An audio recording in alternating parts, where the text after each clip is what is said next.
الرحمن الرحيم نحمده ونصلي على رسوله الكريم أما بعد فأعوذ بالله من الشيطان الرجيم بسم الله الرحمن الرحيم يوم يحمى عليها في نار جهنم فتقوى بها جباههم وجنوبهم وظهورهم هذا ما كنتم لأنفسكم فذوقوا ما كنتم تكنزون وقال عز وجل في آية أخرى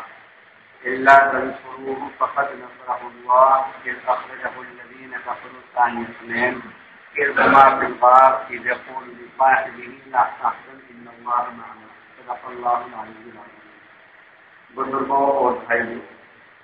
آج کے پارے کی یہ دو جگہوں سے دو آیتیں. پہلی آیت شریفہ کے اندر اللہ رب العزت نے یہودیوں کا تذکرہ کیا اور یہودیوں کا تذکرہ کرنے کے ساتھ ساتھ اللہ رب العزت نے ان کی ایک بری عادت کا، ان کی ایک بری خصلت کا، ان کے ایک گندے طریقے کا سامنے ذکر کرتا ہے. اللہ رب العزت فرماتے ہیں کہ یہودیوں کا طریقہ اور یہودیوں کا شیوا یہ ہے کہ جو مال اللہ ان کو دیتا ہے اس کو جمع کر کے والذین یکنزون الذهب والفضة، کہ جو اللہ رب العزت نے ان کو مال و دولت سے نوازا ہے اس کو وہ جمع کر کے رکھتے ہیں. ولا ينفقونها فی سبیل اللہ، اور اس اللہ کے دیے ہوئے مال کو اللہ کے راستے میں جو اللہ کا حق ہے اس حق کے مطابق خرچ نہیں کرتے. یہ اللہ نے یہودیوں کی فضاحت، ان کی شناعت اور ان کی برائی کو ذکر فرمایا، ان کی غلطی اور بری خصلت کو ذکر. اسی کے تحت ہمارے علماء فرماتے ہیں کہ جو آدمی اللہ کے دیے ہوئے مال میں سے اللہ کا حق نہیں نکالتا، اور اللہ کا حق ہے زکوٰۃ، کیونکہ زکوٰۃ کو رمضان شریف سے ایک خاص انس اور تعلق ہے اس مناسبت سے کہ اکثر حضرات زکوٰۃ رمضان شریف میں ہی نکالتے ہیں، ورنہ تو رمضان شریف کی کوئی قید نہیں، جب بھی زکوٰۃ فرض ہو جائے تبھی الگ کر دینی چاہیے، تبھی نکال دینی چاہیے. یہ کوئی ضروری نہیں کہ آدمی رمضان شریف کا انتظار کرے کہ صاحب رمضان شریف میں سفر آئیں گے، مدرسے والے آئیں گے یا کچھ غرب آئیں گے تو ہم زکوٰۃ نکالیں گے. ایسا خیال نہیں ہونا چاہیے. کچھ پتا نہیں کہ اس وقت موقع ملے نہ ملے، جب ایک چیز ہمارے میں فرض ہوگی تو اس کو اپنے سے الگ اور جدا کر دینا چاہیے. یہ شریعت کا اصول ہے، شریعت کا ضابطہ ہے. لیکن چونکہ اکثر حضرات اپنی زکوٰۃ کا حساب رمضان شریف میں ہی رکھتے ہیں، اس لیے رمضان شریف میں ہی عموماً عادت ہے زکوٰۃ نکالنے کی. لیکن خیر رمضان شریف میں اگر نکالنا چاہتے ہیں تو رمضان شریف سے نکال لیں، اس سے یہ ہے کہ ثواب زیادہ ملتا ہے. لیکن یہ مسئلہ ذہن میں رہے کہ اگر بقرعید کے موقع پر یا بقرعید کے بعد ربیع الاول کے مہینے میں زکوٰۃ فرض ہو گئی تو فوراً زکوٰۃ نکال دینی چاہیے، کسی کو دے دینا چاہیے، رمضان کا انتظار نہ کیا جائے. اور بات یہ ہے کہ اگر ایسا کرنا چاہتے ہیں رمضان میں نکالنا چاہتے ہیں تو پیسہ رمضان میں رکھا جا سکتا ہے، کچھ پیشگی نکال دیں، کچھ ایڈوانس زکوٰۃ نکال دیں. زکوٰۃ اگر ایڈوانس نکال دے گا تو وہ بھی ادا ہو جاتی ہے. اگر ایک آدمی کے ذمہ زکوٰۃ فرض ہے اور اس کا وقت آنے والا ہے بقرعید پر کہ بقرعید میں جا کر کے زکوٰۃ کی رقم واجب ہوگی اور وہ رمضان میں نکالنا چاہتا ہے تو اس کے لیے یہ بھی جائز ہے کہ وہ رمضان میں نکالے. تو زکوٰۃ سے متعلق خاص طور سے آج کی ہماری گفتگو ہے کہ اللہ رب العزت نے یہودیوں کی جو برائی ذکر فرمائی ہے اس کے مصداق ہم نہ بنے، اس کے مصداق جن کو اللہ نے نوازا ہے، جن کو مال دیا ہے. آدمی سوچتا ہے کہ چلو 5,000 روپے یہاں دے دوں گا، 2,000 وہاں دے دوں گا، 3,000 روپے خدا مولانا صاحب آئے تھے ان کے مدرسے میں دے دوں گا، 1,000 روپے خدا سے دے دوں گا. اس طریقے سے حساب لگا لیتا ہے. وہ یہ کبھی حساب اکثر نہیں لگاتا کہ میرے پاس اصل کیش کتنا ہے، میرے پاس رقم کتنی ہے، میرے پاس گھر میں زیورات کتنے ہیں، میرے ایسے پلاٹ کتنے ہیں کہ جن کو میں نے بیچنے کے ارادے سے دیا ہوا ہے، میرے کتنے ایسے پلاٹ ایسی پراپرٹی ہے کہ جس کو میرا بیچنے کا ارادہ ہے. اور اسی طریقے سے جو میں تجارت کر رہا ہوں تو میرے پاس تجارت کا مال کتنا ہے، اس کا پورا اندازہ کر کے صحیح زکوٰۃ ادا کی جائے. اس لیے کہ حدیث شریف میں آتا ہے ما خالت زکوٰۃ مالا قط الا اهلكت، کہ اگر کسی مال کے اندر زکوٰۃ مل جاتی ہے، زکات شامل ہو جاتی ہے، اور اس مال کی اگر زکات نہیں نکالی جاتی تو اللہ کے رسول صلی اللہ علیہ وسلم ارشاد فرماتے ہیں کہ وہ مال جو زکات کے ساتھ مل گیا ہے تو زکات کی وجہ سے نہ نکالنے کی وجہ سے اس مال کو وہ زکات ہلاک کر دیتی ہے، اس کی برکت ختم کر دیتی ہے، اس کی خیر ختم کر دیتی ہے، اس کی جو بھلائی ہوتی ہے وہ ختم کر دیتی ہے۔ اس لیے آدمی کو چاہیے کہ علماء سے مسائل پوچھ کر کے اور صحیح زکات نکالے، اور یہ خیال نہ کرے صاحب 5 لاکھ روپے تو میرے زکات میں چلے جائیں گے، باقی میرے پاس کیا رہے گا۔ ارے اللہ کے بندے، جب اس اللہ نے دیا ہے وہ اللہ اور بھی دے گا۔ وہ اللہ رب العزت کہیں نہیں گیا، اللہ کے دونوں ہاتھ تو کھلے ہوئے ہیں۔ اللہ رب العزت تو خزانوں کا مالک ہے، جس اللہ نے تجھے اب تک دیا ہے وہ اللہ پھر دینے پر قادر ہے۔ اور اگر مثال کے طور سے آدمی نے یہ خیال سے کہ صاحب میرے پاس کیا رہے گا، اس کی مرضی وہ پورا کا پورا مال دے دے، پھر کیا ہوگا کہ وہ پورا کا پورا مال اگر اس نے آپ سے لے لیا تو نہ وہ زکات رہی، نہ وہ زکات کے علاوہ دوسرا مال رہا۔ تو اس لیے کبھی بھی یہ خیال نہیں ہونا چاہیے کہ صاحب یہ اگر میں زکات نکالوں گا میرے تو 4 لاکھ روپے زکات میں چلے جائیں گے، میرے تو 2 لاکھ روپے زکات میں چلے جائیں گے، 50,000 روپے تو میرے زکات میں چلے جائیں گے۔ کبھی بھی اس طرح کا خیال نہ کرے، اس لیے کہ دینے والا اللہ ہے۔ جس اللہ نے اس کو دیا ہے اور اس کو اس لائق بنایا ہے کہ وہ زکات نکال سکتا ہے تو اس کے لیے واجب ہے، لازم ہے کہ وہ زکات نکالے، اور اگر وہ نہیں نکالتا تو گویا کہ وہ زکات کا مال کھا رہا ہے، وہ حرام طریقے سے مال استعمال کر رہا ہے۔ اس لیے کہ وہ زکات غریبوں کا حق تھا، اس نے غریبوں کو نہیں دیا تو معلوم ہوا کہ وہ زکات کا مال خود کھا رہا ہے، اپنے بچوں کو کھلا رہا ہے، اپنے رشتے داروں کو کھلا رہا ہے، اپنے گھر والوں کو کھلا رہا ہے، اور یہ کسی بھی طریقے سے زکات کا مال کھانا اس کے لیے جائز نہیں۔ یہ ایسا ہی ہے، میں آپ کو مثال دوں، یہ ایسا ہی ہے جیسے کہ آپ کسی کے سامنے ہاتھ پھیلا کر کے یوں کہیں کہ صاحب مجھے زکات کا مال دے دو، میں کھانا چاہتا ہوں۔ بھائی فرق اتنا ہی تو ہوا کہ وہ آپ کے پاس ہے زکات، آپ کو کسی سے مانگنا نہیں پڑا، اور دوسری صورت میں مانگنا پڑ رہا ہے، وہ بھی زکات کا مال ہے، یہ بھی زکات کا مال ہے۔ ایک مالدار آدمی کو اگر آپ یوں کہیں کہ صاحب یہ 1,000 روپے یا 10,000 روپے زکات کے ہیں اور یہ زکات کی رقم آپ استعمال کرنا، اپنے گھر کے کپڑے بنوا لینا، اپنے گھر کا سامان لے آنا، اپنے گھر کے خرچ میں استعمال کر لینا، تو وہ اس کے ساتھ لڑے گا کہ اس نہ سمجھ دو کہ میں زکات کھاؤں گا، وہ منع کرے گا۔ لیکن اپنی جو زکات ہے وہ الگ نہیں کرتا ہے تو وہ بھی تو ایسا ہی ہے جیسے کہ دوسرے سے اس نے زکات لے لی۔ فرق اتنا ہی تو ہے کہ یہ زکات اس کے پاس ہے اور وہ دوسرے سے نہیں لے رہا ہے، ورنہ تو زکات کا مال ہونے کے اعتبار سے وہ بھی ایسا ہے، یہ بھی ایسا ہے۔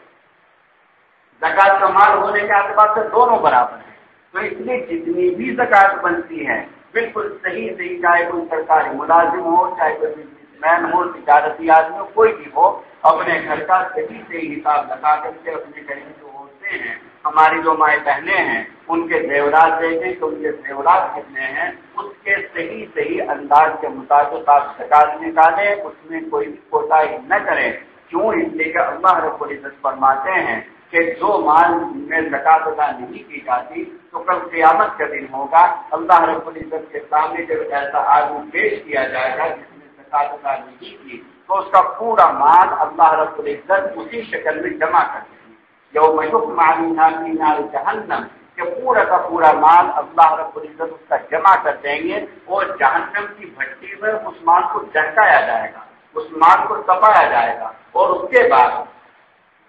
فتقوا بہا جباہہم وجنوبہم وظہورہم، اس کے چہرے کو، اس کی پیٹھ کو اور اس کے بازوؤں کو اس مال سے داغا جائے گا، بار بار اس کو اس طریقے سے لگایا جائے گا۔ اگر ایک لوہا گرم ہو اور وہ یہاں لگ جائے تو بہت دیر تک اس کی تکلیف ختم نہیں ہوگی، صرف لگ کر کے الگ ہو جائے،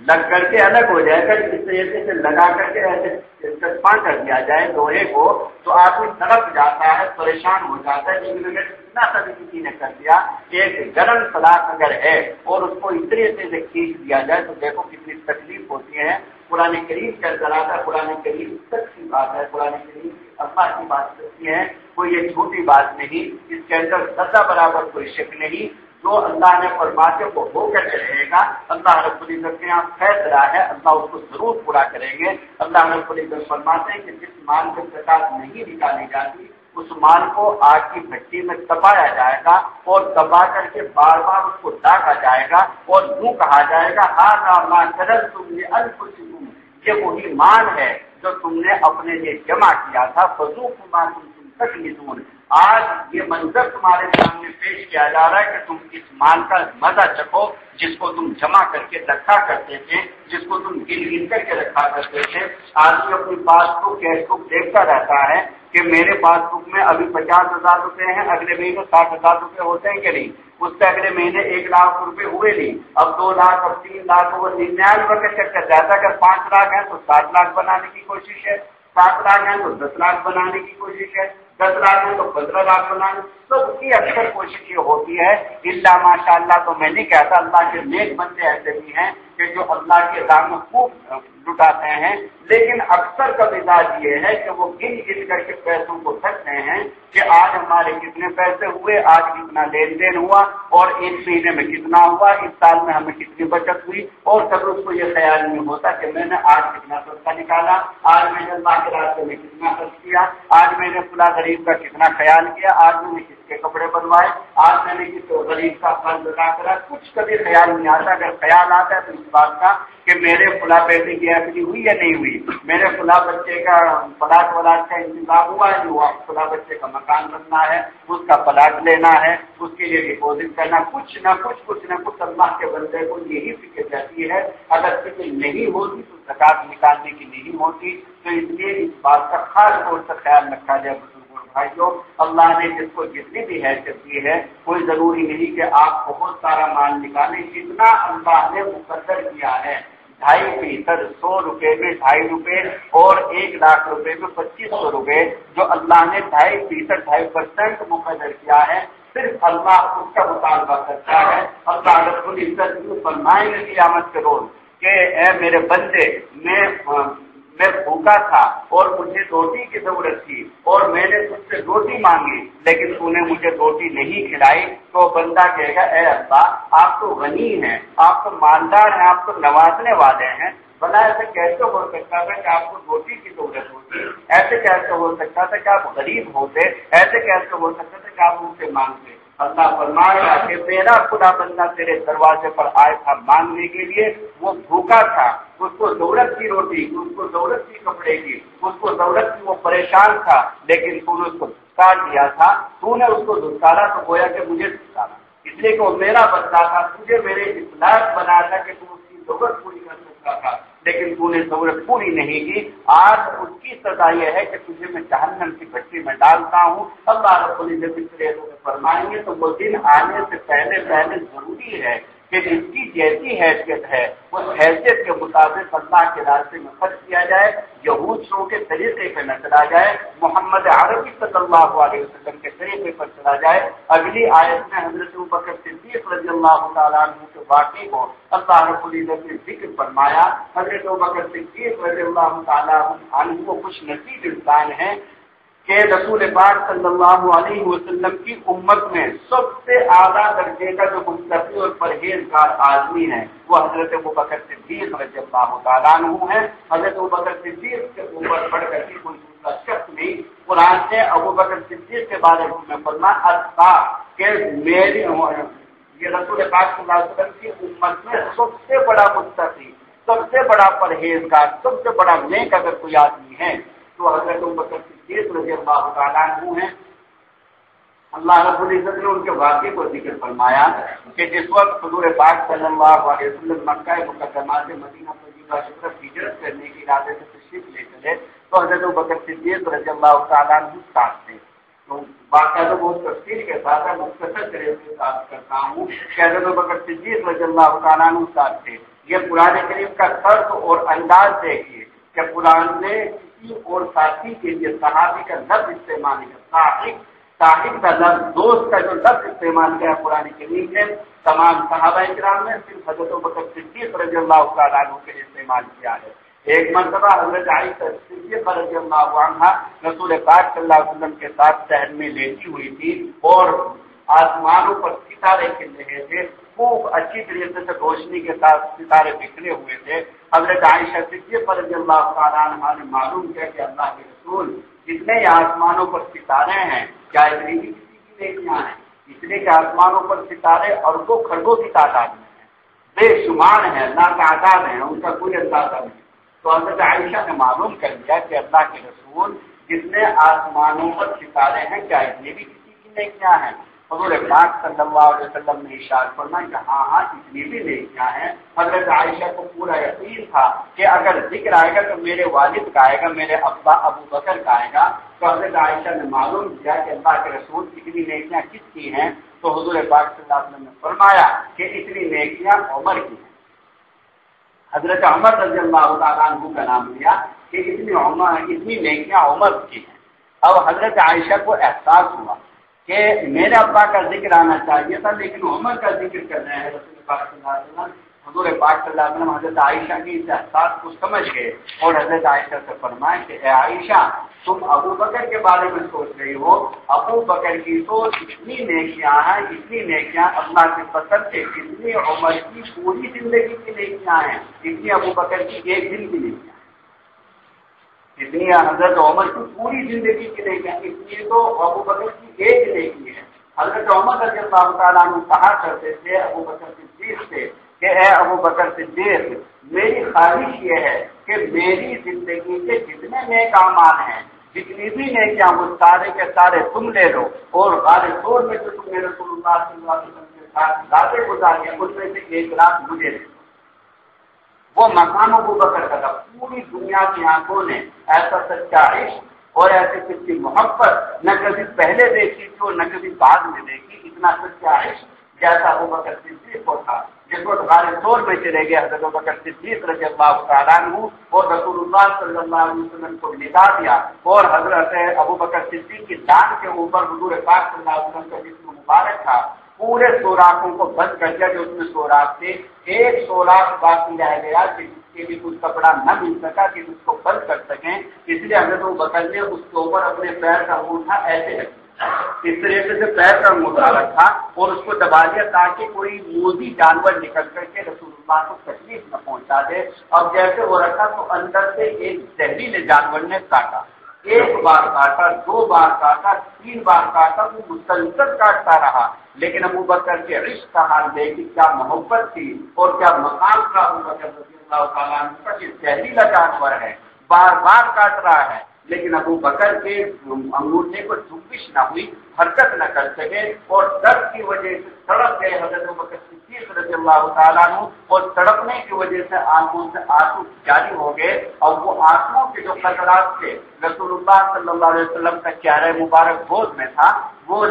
آنکھوں کے قطرات حضور پاک صلی اللہ علیہ وسلم کے مبارک چہرے پر ڈل گئے۔ آپ صلی اللہ علیہ وسلم کی آنکھ کھلی تو دیکھا کہ ابو بکر کا چہرہ بدلا ہوا ہے، معلوم کیا کہ ابو بکر کیا ہوا، تو انہوں نے عرض کیا کہ اللہ کے رسول اس سوراخ کے اندر کوئی ایسی چیز ہے جو مجھے بار بار ڈس رہی ہے۔ حضور پاک صلی اللہ علیہ وسلم نے اپنا لعاب نکالا اور حضرت ابو بکر صدیق رضی اللہ تعالیٰ عنہ کے انگوٹھے پر لگا دیا، فوراً اللہ نے کیا شفا اس کے اندر رکھی تھی۔ آپ صلی اللہ علیہ وسلم کے تھوک کے اندر وہ تمام کی تمام دوائیاں موجود تھی جو آج کے اس سائنس اور ٹیکنالوجی دور پہ پیدا ہی نہیں کی جا سکتی۔ بالکل درد بھی ختم اور وہ تمام کی تمام تکلیف ختم اور وہ بالکل شفایاب، نہ کوئی زہر رہا، نہ کوئی تکلیف رہی، نہ کوئی درد رہا۔ جیسے رسول اللہ صلی اللہ علیہ وسلم کو لعاب لگا ابو بکر کے انگوٹھے پر، فوراً پورا کا پورا وہ درست ہو گیا۔ تو وہ عشق حضرت ابو بکر صدیق رضی اللہ تعالیٰ عنہ کا اللہ نے کیا نوازا تھا۔ ایک مرتبہ جب حضور پاک صلی اللہ علیہ وسلم نے اعلان کیا غزوہ تبوک کے موقع پر کہ جس کے گھر میں جو ہے ذرا لے کر کے آئے چندے کے لیے، حضور پاک صلی اللہ علیہ وسلم کا اعلان ہو، کوئی کچھ لا رہا ہے، کوئی کچھ لا رہا ہے، مختلف سامان لے کر کے آنے۔ حضرت عمر اپنے گھر گئے اور جا کر کے گھر کا جو سامان تھا پورا کا پورا جمع کیا اور آدھا آدھا سامان سے دے دے گی، یہ سامان آدھا گھر رکھا، آدھا لے گیا، دوسرا سامان ہے آدھا رکھا، آدھا گھر لے گیا، اس سے تیار کر کے گئے۔ اور عمر خود فرماتے ہیں کہ مجھے یہ خیال ہوا کہ آج تو مجھے ابو بکر سے اوپر رہنا ہی ہے، اس لیے کہ آج میں اتنا سامان لے کر کے آیا ہوں کہ آج عمر مجھ سے نیچے رہتے ہیں کہ ابو بکر سے اوپر چلا جاؤں۔ حضرت ابو بکر صدیق جب سامان لے کر کے آئے تو معلوم کیا رسول اللہ صلی اللہ علیہ وسلم نے کہ ابو بکر کتنا سامان لے کر کے آئے ہوں۔ انہوں نے کہا یا رسول اللہ میرے گھر میں جو بھی کچھ تھا سب لے کر کے آئے۔ حضور پاک صلی اللہ علیہ وسلم نے معلوم کیا کہ ابو بکر گھر میں کیا چھوڑ کر کے آئے ہو۔ حضرت ابو بکر کہنے لگے، وہ ان کا کہنا اتنا سچا تھا، اتنا سچا تھا کہ اگر پوری دنیا میں ان کے مقابلے کہے تو ابو بکر کی سچائی وہ بڑھ جائے،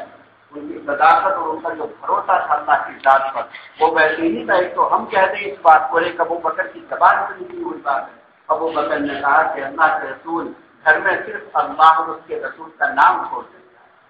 اور کچھ نہیں چھوڑ کر گیا، صرف اللہ اور اللہ کے رسول کا نام چھوڑ کر گیا. آپ اندازہ کیجیے کہ جس گھر میں اللہ اور اللہ کے رسول کا نام رہ جائے، کچھ بھی نہ رہے، تو پوری دنیا کی دولت اس کے اندر،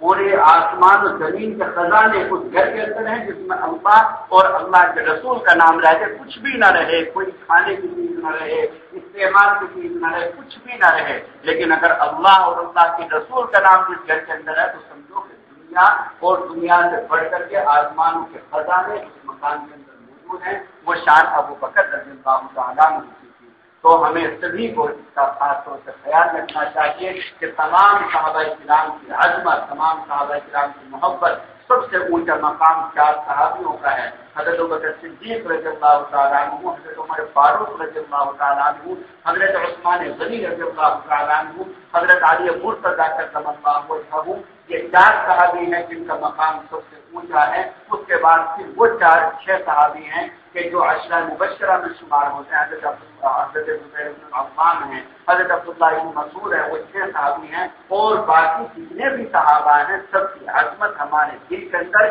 اتنی زیادہ ہو، اتنی زیادہ کہ ان سے بڑھ کر کے کوئی مخلوق نہیں، کوئی ان سے بہتر انسان نہیں ہے. ہم جائے کرام کے بعد اللہ رب العزت عمل کرنے کی توفیق عطا فرمائے. واقعی دعوانا